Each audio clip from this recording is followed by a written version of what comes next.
चेतन नाम के दो बचपन के दोस्त रहते थे। रवि एक संपन्न परिवार से था, किसी चीज की कमी नहीं थी। उनका परिवार सुखी परिवार था। उसके पिताजी उस गांव के बहुत बड़े जमींदार थे, लेकिन चेतन का परिवार बहुत गरीब था। उसके पिता लकड़ी के पुतले बनाता था।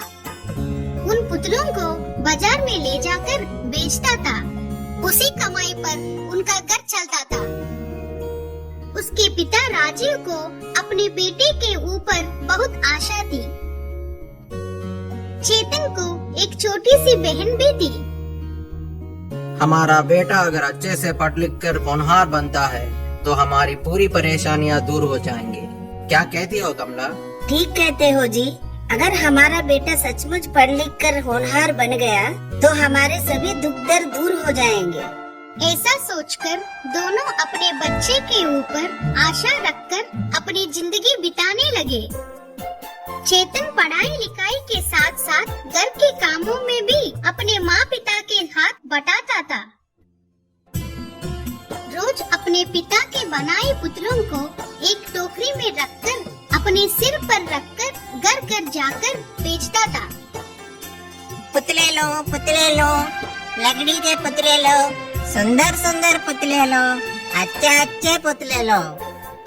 इस तरह चेतन को बचपन से ही सुख दुख की अवगत थी। उसी तरह रवि भी पढ़ाई लिखाई में बहुत होनहार था, लेकिन पैसों की उसे बहुत घमंड थी।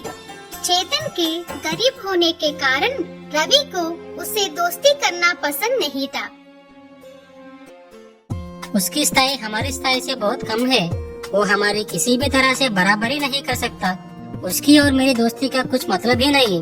हम दोनों में बहुत फर्क है, फिर भी मुझे उससे दोस्ती करना पड़ रहा है।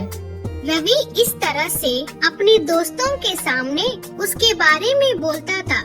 चेतन को इसके बारे में मालूम था, फिर भी इस बात को चेतन मन में नहीं लेता था। स्कूल में चेतन एक अच्छा बालक के नाम से जाना जाता था। पढ़ाई लिखाई में सबसे आगे था, लेकिन रवि अपने पैसों की घमंड से सबसे दुर्व्यवहार करता था। उसके चाल चलन किसी को पसंद नहीं आते थे। उस पाठशाला में गोपाल और शीला नाम के दो आलसी अध्यापक रहते थे। वो दोनों पति पत्नी थे। दोनों एक ही पाठशाला में काम करते थे। दोनों बच्चों को पढ़ाते नहीं थे और उनसे काम करवाते थे। उनका घर पाठशाला के पास ही था। ये लड़के, मैंने आज बर्तन साफ नहीं किए, जाकर थोड़ा बर्तन साफ कर दो। अपने साथ रवि को भी ले जाओ। इस तरह शीला हर समय बच्चों को कोई ना कोई काम बताती रहती थी। गोपाल का भी वही हाल था। कक्षा में इधर उधर की बातें करते हुए बच्चों से कोई ना कोई काम करवाता रहता था।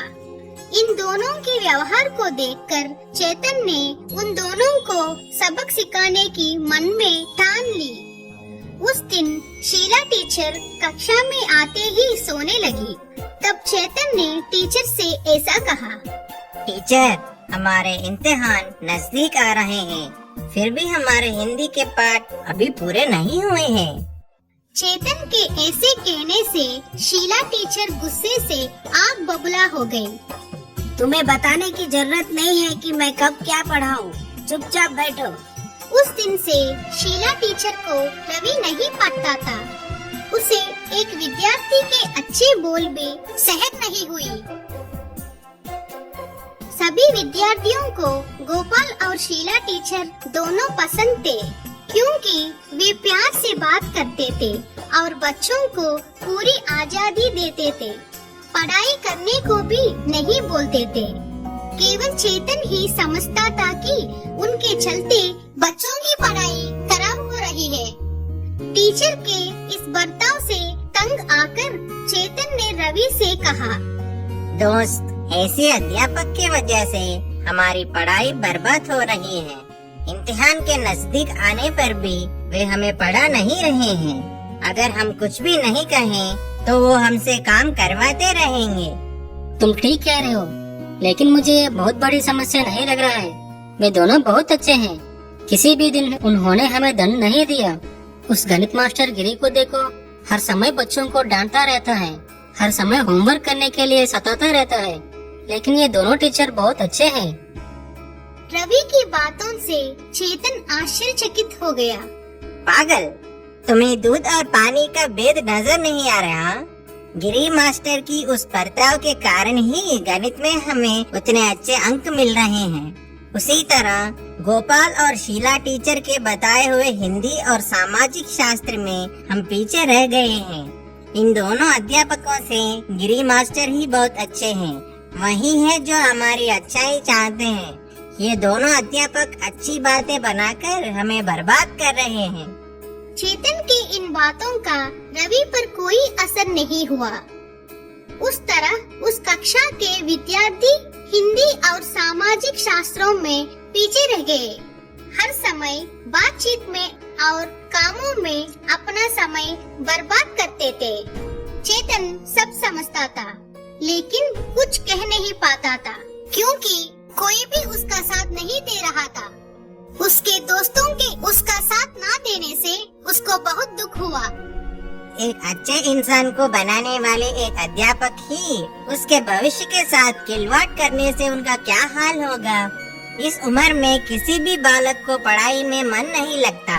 जबरदस्ती पढ़ाई करते हैं, धीरे धीरे ही उनको पढ़ाई का महत्व पता चलता है। अगर अध्यापक बच्चों को गलत राह पर ले जाएं, तो भविष्य में सभी को पछताना पड़ेगा। इस समस्या का हाल ढूंढना होगा, कुछ भी करके उन्हें बदलना होगा।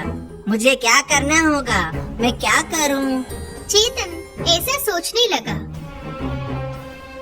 गोपाल और शीला टीचर के हिंदी और सामाजिक शास्त्र दोनों को चेतन घर में ही पढ़ने लगा, क्योंकि इम्तिहान नजदीक आ रहे थे। पुतले लो, पुतले लो, लकड़ी के पुतले लो, सुंदर सुंदर पुतले लो, अच्छे अच्छे पुतले लो।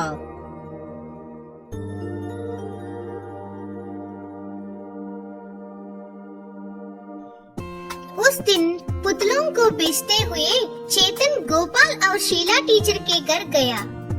चेतन को देखते ही शीला टीचर ने मुस्कुराते हुए उसको अंदर बुलाया। गोपाल मास्टर ने भी चेतन को प्यार से घर में बुलाया। तुमने अच्छे पुतले लाए चेतन, मुझे कुछ पुतले चाहिए। ये तो बहुत अच्छे हैं। कितने सुंदर है ये पुतले, है ना? ऐसे कहते हुए पुतले को हाथ में लेकर चकित होकर देखने लगे। वे पुतले टूटे हुए थे। किसी का पैर तो किसी का हाथ टूटा हुआ था। उन्हें देखकर वे बोले, क्या हुआ? ये पुतले कैसे टूट गए? क्यों, तुम्हारे पिता ने अच्छे से नहीं बनाया? हाँ मास्टर जी, मेरे पिता ने इन पुतलियों पर ध्यान नहीं दिया, इसीलिए ये पुतले टेढ़े मेढ़े हो गए और टूट भी गए हैं। ओहो, ऐसा? देखा चेतन, ये बहुत बड़ा उदाहरण है कि अगर बड़े बच्चों पर ध्यान नहीं दिए तो वे भी पुतलियों की तरह खराब हो जाते हैं। अगर एक शिल्पी ठीक तरह से काम नहीं करता या एक चित्रकार चित्र अच्छी तरह से नहीं बनाता, अगर सोनार सोना अच्छी तरह नहीं बनाता तो वो नहीं चमकता। किसी काम में भी आलसी नहीं होना चाहिए।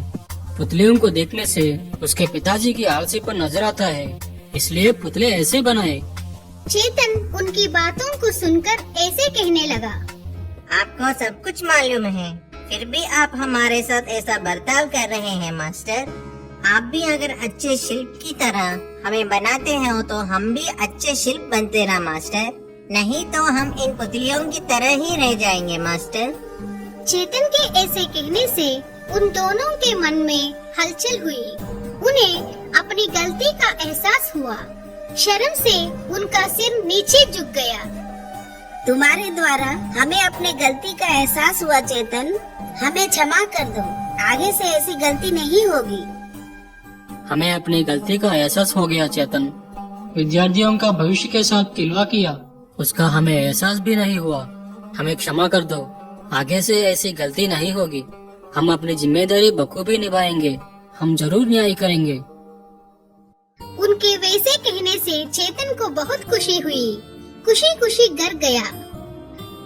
पुतले लो, लकड़ी के पुतले लो, सुंदर सुंदर पुतले लो, अच्छे पुतले लो। दूसरे दिन से शीला और गोपाल मास्टर दोनों में बहुत बदलाव आया। बच्चों से काम करवाना बंद कर दिया। चेतन के अच्छे गुण और पढ़ाई के बारे में बच्चों को बताया। इस बात को सुनकर रवि के बर्ताव में भी बदलाव आया। उसने अपनी घमंड छोड़ दी। इम्तिहान के नजदीक आने के कारण शीला और गोपाल मास्टर अच्छे से पढ़ने लगे।